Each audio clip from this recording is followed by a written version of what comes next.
knows if anybody's getting an envelope to expedite, their particular lot, but it's Los Angeles, baby. You never know what's going to happen. Hollywood.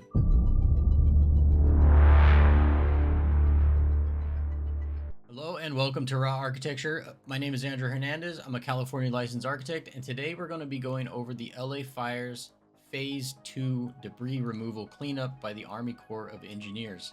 If you saw my first video, Phase 1, I discussed what the EPA is going to be doing with hazardous materials, and I also discussed the opt-in, opt-out form that the homeowners and property owners need to fill out in order to progress their cleanup to the next phase, which is Phase 2. Now, to recap Phase 1, basically the EPA is going from site to site and they are identifying hazardous materials, removing those hazardous materials, and then moving on to the next site and to the next site, so that once all of these sites have been inspected and all of the hazardous materials have been removed, Phase 2 can start, which is the complete debris removal and cleanup of the specific site. And that's what we're going to discuss today. Okay, switching scenes here to give you a quick recap to the opt-in, opt-out portion. Homeowners and property owners need to have option 1, opt-in, so the government can remove the debris, or option 2, which is opt-out, and you as the property owner are completely responsible for the hazardous materials removal and the debris removal of your particular site. Some people don't want to wait for the government. Completely understand. Go check out my Phase 1 video where I go over those opt-in and opt-out items in detail, and you can decide if that's right for you, okay? So moving on to Phase 2, debris removal by Army Corps of Engineers. As I said, Phase 1 was removal of hazardous materials. Phase 2 is the complete debris removal. And this is just a page with data on the debris removal for the Army Corps of Engineers. So if you chose to opt in, the EPA has removed your hazardous materials from your site. And now Phase 2, the Army Corps of Engineers are going to remove the remaining debris of your house. That'll be all your fireplace, the foundation, anything that's burned down. They're going to bring it down to just a blank site, so you can have a clean slate to start your design and start your rebuild pretty immediately after this has been done. There's a lot of moving parts to this, and then you're going to want to get with an architect, get with a designer, get with a builder to start the rebuild process and permit process for that. I'll share some more information on that at the end of the video, and you can just contact me directly. I'm an architect available, and I have a network of architects in the Los Angeles area available and ready to start this rebuild process. There are over 13,000 buildings that were destroyed. It's going to take a long time to get them built and designed. So contact an architect as soon as you possibly can.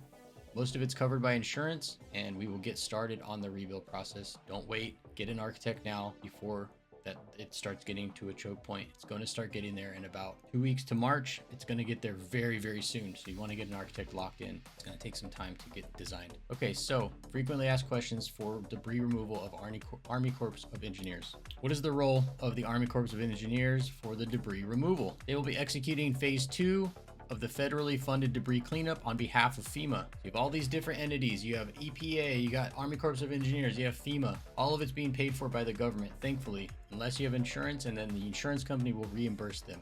But again, it's no cost to you. As a consolidated debris removal program, their responsibility is to remove fire-related debris from private properties, including hazardous trees, ash, and structural remains. On a property basis, this work will follow the EPA's initial hazardous materials removal of Phase 1. However, the Army Corps of Engineers will not wait until the EPA work is done throughout the burned areas before stepping in to start Phase 2. Phase 1 and Phase 2 will happen at the same time across both Palisades and the Eaton Fire. The sooner you get your opt-in form into FEMA, they will facilitate Phase 1 EPA hazardous materials removal, and then have the Army Corps of Engineers come to your site and clean up your site. So it's got to be 1, 2, 3.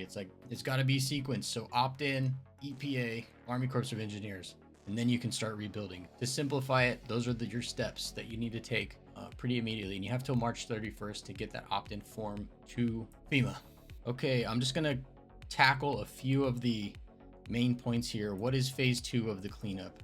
I kind of described it: removing visible debris, getting your site to a point where it's ready to be prepped for the rebuild. When does Phase 2 begin? They've started already. It's already going on. Today's February 14th. They've started. They're going slow, but they've basically begun. What does the Army Corps of Engineers remove? Everything that was destroyed or burned, and hazardous trees. How long does it take? It's going to take as long as it takes. It says here 2 to 3 days per property. I don't know about that. Some properties have hillside construction. Some properties have retaining walls. Some properties have other site-related components that might be too complex to remove. So for example, with a retaining wall, if the retaining wall, let me switch scenes here. So for example, if the retaining wall is holding up, 13, 14, 16 feet of earth behind the retaining wall, but the retaining wall is falling down and damaged, removing that retaining wall can be dangerous, because removing it will all of a sudden cause the land behind it that is being retained to slide down. So 2 to 3 days for a property that's relatively flat makes sense. On the hillside construction properties or more complex properties that have different variables, it will probably take longer than that, and depending on how dangerous it is to remove the damaged components as well. So moving on, what is the deadline to file the right of entry form? This is the opt-in, opt-out form. The deadline is March 31st. I can't stress this enough. Get the opt-in form into FEMA, because you're gonna get in line behind the EPA, behind FEMA, and they go in order. Who knows if anybody's getting an envelope to expedite, their particular lot, but it's Los Angeles, baby. You never know what's gonna happen. Hollywood. Okay, moving on. Do I have to wait until all hazardous debris is cleared everywhere for LA County for my phase 2 restart? No. Phase 1 and Phase 2 run concurrently. Okay, piggybacking on the safety. How does the Army Corps of Engineers ensure safety during debris removal? Identify hazardous trees and structures, use appropriate equipment and train personnel, complying with environmental safety standards to prevent harm to workers, residents, and neighboring properties. And during private property debris removal, when removing fire, ash, and debris, the material is placed in a bed of a dump truck inside a heavy plastic liner. The liner is tightly wrapped around the ash over the truck to ensure the ash remains contained during transit. So they don't want ash flying all over the house, or all over the house. They don't want ash flying all over the road, all over the city. You will hear the Army Corps of Engineers teams call this process burrito wrapping. Pretty appropriate for LA and California. It's lovely. Wrap your house in a little burrito. What was left of your house, because the way the plastic is folded over itself. Okay, how cute. Pretty. So they wet it down and kind of scoop it up rather than scrape it and get it all dusty. All right, what happens with hazardous trees? Those are gone. Those get chopped. Hopefully they'll recycle them if they can, but those are getting removed. This is a big one. Will the Army Corps of Engineers remove damaged hardscape, including swimming pools, driveways, chimneys, and foundations? You'll need to indicate in your right of entry whether you want your foundation removed. Again, go check out my video on phase 1. And I discussed that in detail with the foundation and when your foundation was actually constructed, if it was before 1994 or after 1994. And what you should do about your foundation. How do I decide whether to remove my foundation? Yeah, they talk about structural integrity. That's a big topic, so I don't want to go over that here when I've already gone over it. And moving on, will they demo my house? Yes. How will I know when the Army Corps of Engineers will clear my property? If you opted into the government-sponsored program for Phase 2, the operational crews will attempt to contact you 72 hours prior to starting debris removal work on your property. In the meantime, please ensure assessment and safety crews are able to access your property by unlocking gates or providing access code to the EPA by calling this number. For Phase 2 information, for that Phase 2, that information can be provided to the Army Corps contractor when they contact you to schedule a site visit. They will let you know. So opt in, and then up to 72 hours before they're going to hit your property, they will let you know. Or if some houses are just damaged and they're not completely burned down. So there's different variables and different situations for each particular property owner. Okay, what happens to soil contaminated by ash? It looks like they typically scrape 6 inches of soil around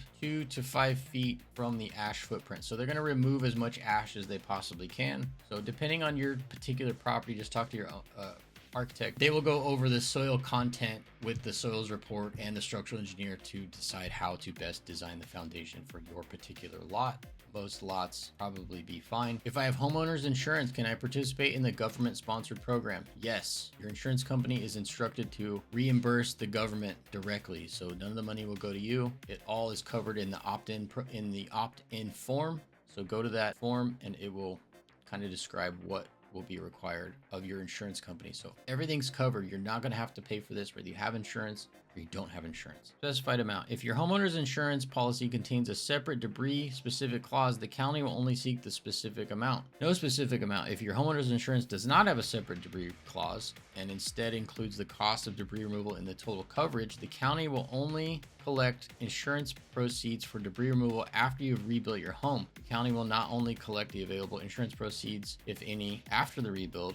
If there are no remaining funds, the homeowner will not owe the county any additional money for the debris removal. So as I said, feds are going to cover the cost, and the feds are going after the insurance companies to recoup any money they possibly can, but it's going to be no cost to you, whether you're covered, not covered, have that particular clause in your policy or don't. Even if it's a partial coverage for the debris removal, it's all covered by the feds no matter what, and it's on the feds to go after the insurance company to collect their reimbursement if they possibly can. Okay, I'm getting close to the end here. If I participate in the government-sponsored program, will the county have the right to take away all of my insurance proceeds? No. I'm just gonna do a hard stop. No. It will all be documented, and the insurance company's gonna negotiate. I promise you, they're gonna negotiate to minimize the fee and put as much of the costs on the feds as they possibly can.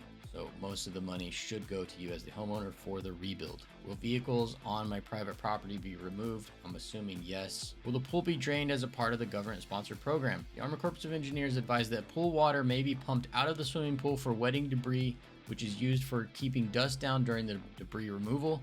Any fire debris in the pool will be removed by the contractor. Contractor will place metal fencing completely around the pool where feasible and notify the homeowner. This only pertains to pools adjacent to structures that are considered within the ash footprint. How do I maintain my pool impacted by smoke, ash, contaminated, or fire damage? It says here, go to this particular link. I'm not going to cover this in the video. If you have a pool, figure out how to get to this website, Public Health County Swimming Pool After Fire. But I'm going to have a link to this particular page in the description, so you can just scroll down and click on yourself. I don't want to go over that in too much detail. This video is already getting quite long. Thank you for watching. Again, I have a series on the executive orders, and I have a series on the rebuild process. And so I have the phase 1, this is phase 2. Phase 3 is going to start the permitting, building, and all of the design components and all of that permitting nightmare that's going to be taking place. If you haven't contacted an architect yet, we're available for consultations. We're available to take on homeowners and property owners that are ready to start the rebuild process. I also have a network of architects in the LA area, both the Eaton fire and the Pacific Palisades fire, that are available for consultations, available to take on clients. And again, there are 13,000 structures that were destroyed during these fires. So you need to get an architect, you need to get a designer as soon as you possibly can, because you're going to be competing for their time. And the sooner you get them, the sooner they're going to be able to provide you a design and provide you services. And as I mentioned, LA has set up an expedited permitting center, and they're trying to get permits reviewed within 30 days. The center is open 7 days a week, so we're going to be hammering that place and really churning out plans. So contact me and get a consultation set up, or contact me. We can discuss your specific situation if you have any specific questions, or we have contacts all over. So get a hold of me and we will figure out what your particular situation is, and we will move forward from there. And at the very least, you'll know where to start. Thank you for watching, and I'll see you on the next one.